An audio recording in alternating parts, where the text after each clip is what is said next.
స్వాతంత్రోద్యమంలో దేశ ప్రజలందరినీ ఏకం చేసింది వందే మాతరం గీతమని రాష్ట్ర settlement welfare development corporation director doctor Chappidi Venkateswararao పేర్కొన్నారు. కాకినాడ గాంధీనగర్ పార్కు నందు Gandhi park fitness workers association ఆధ్వర్యంలో అధ్యక్షుడు పిల్లి శ్రీనివాస్ అధ్యక్షతన వందే మాతరం 150 సంవత్సరాల సంబరాలు ఘనంగా నిర్వహించడం జరిగింది.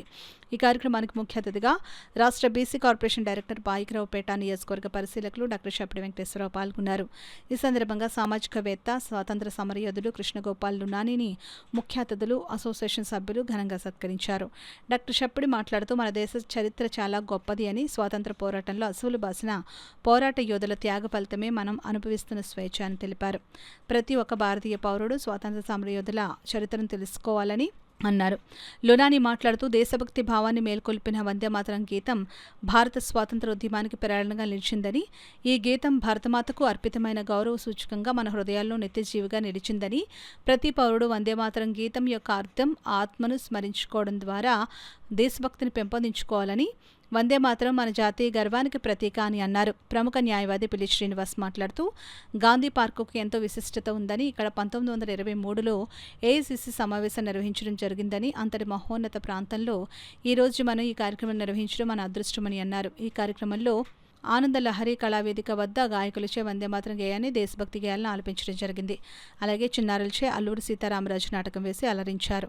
ఈ కార్యక్రమంలో అసోసియేషన్ ఉపాధ్యక్షులు పి వెంకటేశ్వరరావు, కేబీ ప్రతాప్, కార్యదర్శి కలిదెండి శ్రీనివాస్, కోశాధికారి దొరబాబు, కార్యనిర్వాహక కార్యదర్శి ప్రవీణ్, సాంస్కృతిక కార్యదర్శి శ్రీధర్, కూటమి నాయకులు చలపతి, బండి సుజాత, మోనా, దీప్తి, వాసిరెడ్డి కుమార్, జొన్నాడ వెంకటరమణ, గోడి వెంకట సత్యవతి, ఆనందలహరి కుటుంబం, ప్రియ, ఆకుల శ్రీనివాస్, వన ఉపేంద్రనాథ్, దేవాంత్, అరుణ్, లావణ్య, ప్రసన్న, వివిఎస్ రావు, అప్పాజీ, సత్యం, అనిల్, మూర్తి, అరుణాకర్ రావు, అప్పారావు, సత్యనారాయణ, దేవి, జోగమణి, శంకర్ తదితరులు పాల్గొన్నారు.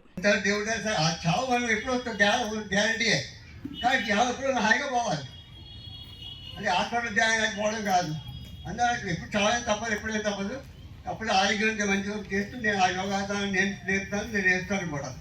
బట్ ఎవరైనా కావాలి నేర్పి నేను ఇంటికి వస్తాను నేర్పుతాను, లేదా మా ఇంటికి వచ్చి నాకు పెద్దలేదు. నాకు నమ్మి వచ్చుకో 944 మళ్ళీ నోట్ చేసుకుని నమ్మంటాను. 944 కావాల్సిన వాడు చెప్పడానికి పోతే ఇక ఈరోజు మన ఆంధ్రలేని సంఘం ఉందో నాకు తెలియదు. వాళ్ళు నేను కూడా చాలా సంగీతం బాగా నేను చెప్పేదాక చాలా పాటలు పాడతాను.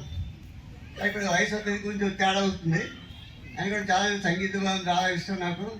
ప్రత్యేకించి మొహమ్మద్ రఫీ ఆ రోజు బొంబే వెళ్ళినప్పుడు ఆయన పోయాడు బాబు. ఆయన పాట చెప్పాలంటే నిజంగా ఎవరు రాలేదు దాకా, అంత స్పీడ్గా అంత హైయెస్ట్ స్పీడ్గా పోతాడు. ఆయన ఎన్నో వ్యక్తి పాటలు పాడాడు మహానుభావుడు. సడన్గా పోవడం జరిగింది. అప్పుడు బొంబేలో ఆయన చూశాను సరిగ్గా, ఇది ఆయనకి చాలా చెప్పాను రాడు. అలాగే మన ఆంధ్రలో మన భంసార్ గారు, ఆయన నుంచి ఎవరు లేరు. ఇంకా మా మహానుభావులు ఇద్దరు కూడా పోయారు.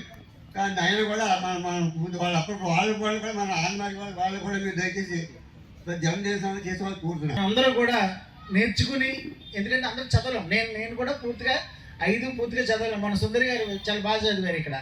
సో అది మనందరూ కూడా నేర్చుకుని ఇక ముందు ఎప్పుడు కూడా వందే మాతరం పూర్తి వందే మాతరం పాడడానికి అందరూ ప్రయత్నించి నేర్చుకోవాలని చెప్పేసి మిమ్మల్ని అందరినీ కోరుకుంటూ, మనం ఎప్పుడు కూడా మన సంస్కృతి సాంప్రదాయాలు ఏమైతే ఉన్నాయో అవన్నీ మర్చిపోకుండా, అలాగే మన పండుగల గురించి చెప్పారు. మన హిందూ పండుగలు ఏమైనా సరే అన్నీ కూడా సైంటిఫిక్ రీజన్స్ తోటి ముడిపడి ఉన్నాయి. అలాగే హిందూ మతం అనేది మతం కాదు, యాక్చువల్గా హిందూ ధర్మం. చాలామంది ఏంటంటే మీది హిందూ మతం అని అంటూ ఉంటారు, కానీ హిందూ మతం కాదు మనదంతా హిందూ ధర్మం. ఆ ధర్మాన్ని రక్షిస్తే మనల్ని మనం రక్షించుకున్నట్టే. అంచేత హిందూ ధర్మ పరిరక్షణకు ప్రతి ఒక్కరూ కృషి చేయాలని చెప్పేసి మిమ్మల్ని అందరినీ కోరుకుంటూ, ఎక్కువ టైం తీసుకోవడం ఇష్టం లేదు, మీరు చాలాసేపు ఉంటుంది అనుకుంటున్నాను, నేను లేట్గా వచ్చాను కాబట్టి. కృష్ణగోపాల్ లునాని గారు నాకు మామూలుగా ఎప్పటి నుంచో స్నేహితుడు, నాకు గురువు, తండ్రి అన్నీ. అలాగే మా క్లబ్కి, అలయన్స్ క్లబ్స్ ఇంటర్నేషనల్ క్లబ్కి కూడా, ఆయన సెరవన్ క్లబ్కి ప్రెసిడెంట్గా కూడా చేశారు. ఇప్పుడు కూడా మీరు ఎవరైనా పిలిస్తే మీ ఇంటికి వచ్చి ఆయన యోగా నేర్పిస్తారు. ఇప్పుడు ఆయన సైకిల్ మీద, ఆయనకు వచ్చిన చిన్న బండి ఉంది, ఆ బండి మీద వచ్చి ఏమి ఆశించరు, ఏమి తీసుకోరు. మీరు ఫోన్ చేస్తే చాలు, ఎవరైనా కూడా మీరు ఫోన్ చేస్తే వచ్చి యోగా శిక్షణ ఇచ్చి వెళ్ళిపోతూ ఉంటారు. సో ఈయన మాకైతే బాగా యూత్ లీడర్ అనమాట. ఎందుకంటే మా అందరిలోనూ కాదు, మనందరిలోనూ కూడా యూత్ లీడర్. అందుకని పెద్దవారు అని అనటం ఎప్పుడు అలవాట్లేదు నాకు. ఇప్పుడు నాకు బాగా క్లోజ్ ఫ్రెండ్ అనమాట. నాకంటే 30 ఏళ్ళు పెద్ద అయినా కానీ చాలా ఫ్రెండ్ నాకు. సో ఆ విధంగా ఈయన గురించి ఎంత చెప్పినా తక్కువే. అంటే యాక్టివ్గా తిరుగుతుంటారు, మనీ ఉంది, అన్నీ ఉన్నాయి. ఇప్పటికీ 150 సంవత్సరాలు అయింది. తర్వాత దాన్ని గుర్తించి కాంగ్రెస్ వాళ్ళు ప్లేనరీలో దాన్ని ఇంట్రడ్యూస్ చేశారు. అప్పుడు రవీంద్రనాథ్ ఠాగూర్ గారు ఫస్ట్ టైము ఆ పాటని 1897లో ప్లేనరీ అప్పుడు పాడారు ఆయన. అప్పటి నుంచి ఈ యొక్క వందే మాతరం అనే సాంగ్ వలన ప్రతి వారిలోని స్వతంత్రం సాధించుకోవాలని ఒక వచ్చింది ఆసక్తి అందరికీ. అది ఏం లేదు, మన యొక్క భారతదేశం స్వతంత్రం వచ్చిందంటే బికాజ్ ఆఫ్ వందే మాతరం. వందే మాతరం మనకు పాడుతుంటే మన రోమాలు నెక్కపరుచుకుంటాయి, ఒళ్ళంతా గుగురు పడుతుంది. ఆ పాట రాగానే అందరూ అటెన్షన్ అయిపోతాం. చిన్న పిల్లల దగ్గర నుంచి వయోవృద్ధుల వరకు అందరూ కూడా వందే మాతరం పాట రాగానే ఎక్కడైనా సరే అటెన్షన్కి వెళ్తాం. అంత గొప్ప సాంగ్ అది.